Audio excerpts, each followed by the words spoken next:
I think it would, firstly, it would depend on what your existing level is. So any student which is thinking of preparing for CLAT, firstly, should take a couple of mock tests. Ideally, there should have been diagnostic tests for these students. But even if they take a couple of mock tests, and they can gauge what their current level is. So if they're fairly comfortable with English and mathematics, they might not need to prepare a lot. Even if they prepare for 2 to 3 hours every day over the course of a year, that should be more than enough. But if he or she is not comfortable with English, as I said, English is the most important section. So if he's not comfortable with English, he need to prepare a lot for English for the first few months. They need to read a lot. They need to read a lot of editorials, possibly a couple of good novels, or if it's very weak, possibly half a dozen good novels over the first few months. And make sure that 50% of your preparation time goes towards preparation for English. This specifically only to the students who are very weak with language. And the second most important section is mathematics.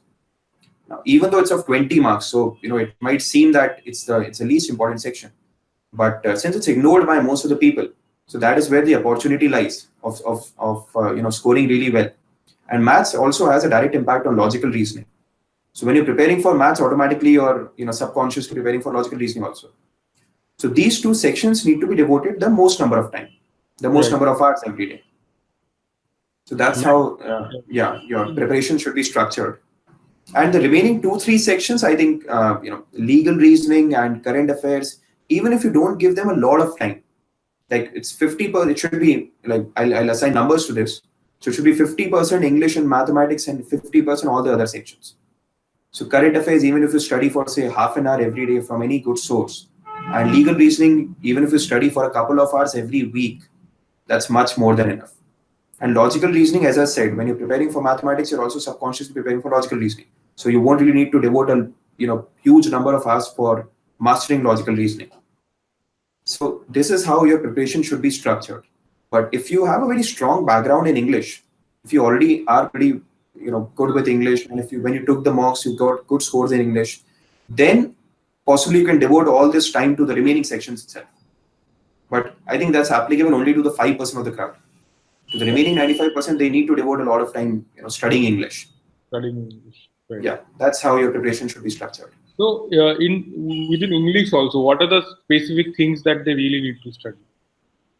See, the kind of preparation that I'm asking for, that would be a lot of reading, and then a lot of vocabulary based, in fact, a lot of reading with a specific purpose in mind. That is, getting a lot of words, or a lot of new words for vocabulary, number one, and trying to understand what the author is trying to say. It seems pretty obvious, but I've So, seen a lot of students thinking that they're reading, but what they are doing is they just get a fair idea of the whole story. That's it, even if they don't understand every line or every paragraph. So if your English is weak, you need to understand every line and every paragraph. That's what your focus should be, and try to get a lot of new words for vocabulary. We might think that vocabulary is endless, and questions can come from anywhere, but they're essentially just 1,000 or 2,000 odd words which get repeated in pretty much all the entrance examinations. correct. And these are the words which come repeatedly in various novels or various editorials. So if you prepare for English in this way, that'll be very beneficial, and then move on to objective English. So then solve a lot of questions of reading comprehension, and then grammar based questions, and parajumbles, and then synonym, antonym, misspelled words, idioms and phrases, foreign words. So these are the specific topics, but this should be level 2.